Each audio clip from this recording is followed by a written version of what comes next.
Quand vas-tu enfin te décider à rejoindre la chorale de la paroisse Rebecca? Me lança maman. Elle se tenait à l'entrée de ma chambre, m'écoutant tandis que je chantonnais en rangeant mes affaires. Je venais de rentrer des vacances. Elle me le répétait sans cesse et son argument était toujours « Dieu siège au milieu de la louange et de l'adoration ». Mais vous dites-moi, que vous inspirent ces mots?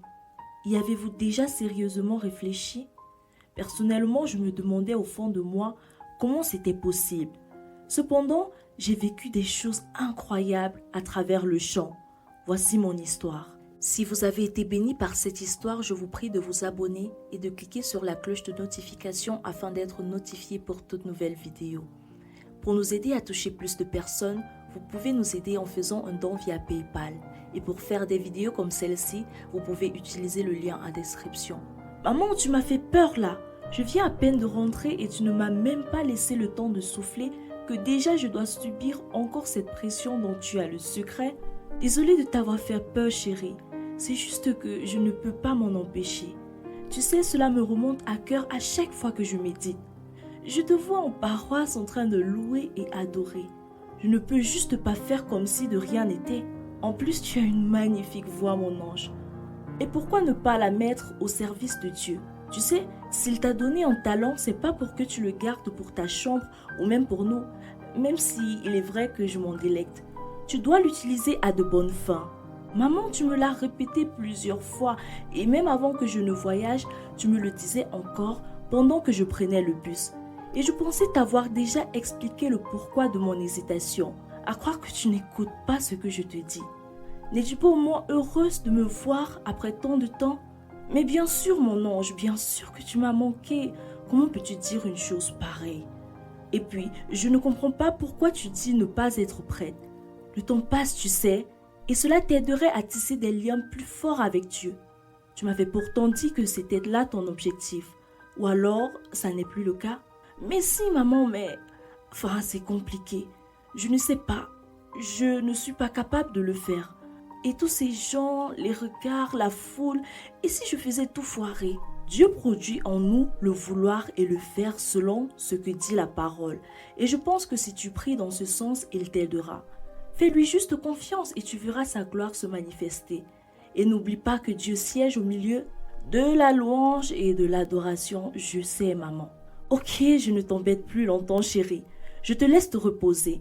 Ton père sera là bientôt et tu pourras nous rejoindre pour le dîner. Une fois de plus, maman venait de remettre ce sujet que j'essayais d'esquiver en vain sur la table. Depuis quelque temps, elle n'arrêtait pas de m'harceler avec cela, raison pour laquelle j'avais insisté pour aller en vacances chez tante Alida.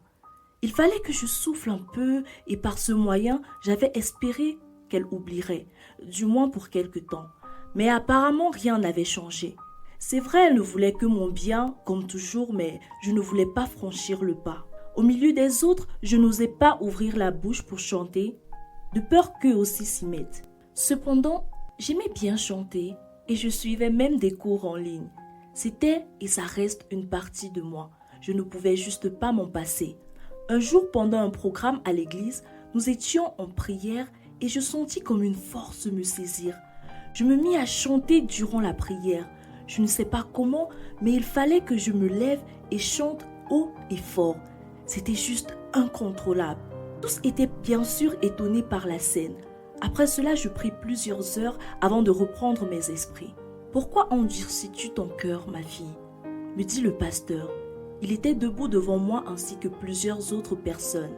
Il poursuivit en disant « Dieu t'a déjà appelé maintes fois, mais tu refuses encore d'obéir et de le servir. À présent, je pense que le message a été bien clair. Vas-tu enfin te décider ?» Personne ne comprenait ce que voulait dire le pasteur sauf ma mère et moi. Une fois à la maison, papa était tout agité. Nous prîmes le temps de tout lui expliquer. Et il fut rassuré. Cependant, lui aussi se joignit au pasteur et à maman pour essayer de me convaincre. C'était donc évident, je ne pouvais pas me défiler plus longtemps. Alors je décidai enfin de me lancer après tant d'avertissements. Je rejoignis ainsi la chorale et tous étaient ravis de me voir. Les premières séances de travail débutèrent et j'eus le temps d'apprendre avant de devoir chanter toute seule. chose que je fis et tous étaient émerveillés par la beauté de ma voix. Après le culte, je recevais des remarques positives venant des fidèles de la paroisse et peu à peu, je commençais à vraiment m'y plaire. Mais pourquoi ai-je perdu autant de temps, pensais-je. Je devins pour ainsi dire l'une des plus engagées dans la chorale, mais je développais très vite de l'orgueil. Je passais mon temps à critiquer négativement les autres membres de la chorale. Rien n'était jamais assez bien pour moi. Vous ne voulez quand même pas me dire que c'est ça que vous présenterez devant l'assemblée. Dieu mérite une louange de qualité, je vous signale. Vous devez améliorer tout ça. Dis-je un jour en pleine répétition. Les réactions furent diverses, mais je m'en fichais pas mal. Pour moi, il fallait atteindre mon standard ou rien.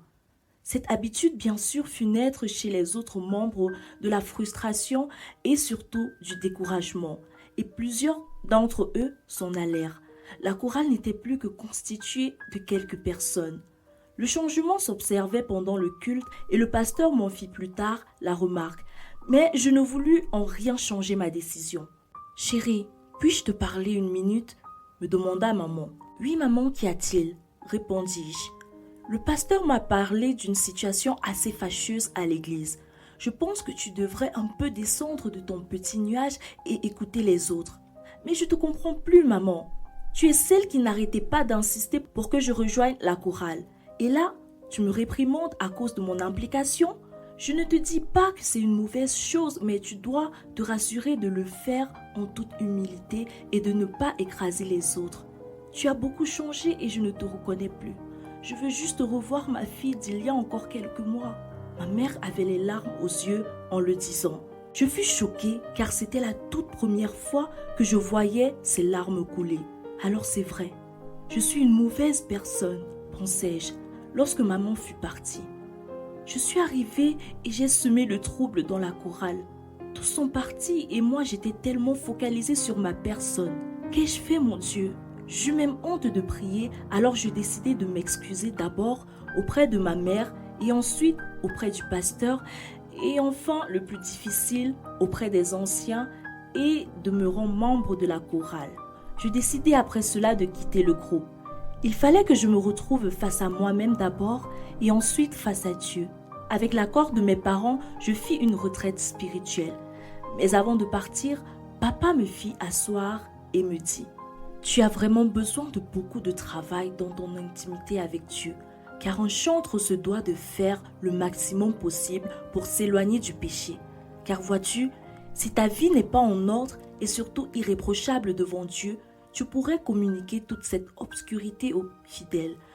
Je ne sais pas si tu as remarqué, mais depuis très peu en paroisse, il y a beaucoup de conflits et de discordes, chose qui n'arrivait pas souvent. Je ne te dis pas ceci pour te vexer, mais pour t'encourager davantage, car ce que tu communiques lors de la louange, c'est ce que tu es, c'est ta vie. Alors si tu es troublé, tu ne peux communiquer la paix dans la maison de Dieu. J'espère que tu reviendras de là transformé. Ma prière est que tu sois un bon instrument dans les mains de Dieu. Je gardais ces mots soigneusement que m'avait dit papa. À mon retour, je me sentais toute différente. Cependant, j'hésitais avant de m'engager une nouvelle fois dans la paroisse.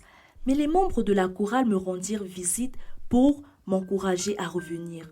Je fus si émue de voir que des personnes avec qui j'avais été si mauvaise étaient prêtes à tourner la page et m'accueillir à bras ouverts. Lorsque je me mis à chanter pendant le culte, je me sentais transportée dans une autre dimension et au fur et à mesure qu'on continuait, je voyais des gens être délivrés d'esprits démoniaques. D'autres même témoignaient en fin de culte d'avoir été guéris. Je fus émerveillée par la grandeur de Dieu. Il continue toujours de m'utiliser et des gens viennent de partout ailleurs pour faire culte dans ma paroisse à cause des prodiges qu'il accomplit au travers de moi. Je me laisse à présent utiliser par lui et mon cœur est plus que dans la joie de me dire que je sers à quelque chose. Quand je pense encore que j'ai failli passer à côté de cela, je rends gloire au roi des rois. J'aimerais te dire à toi qui hésites encore ou résiste à l'appel de Dieu qu'il est temps de te laisser utiliser. Dieu a de magnifiques projets pour toi, mais sauras-tu te soumettre à sa volonté? À toi enfin qui es déjà chantre dans la maison de Dieu, je t'appelle vivement à revoir ta vie.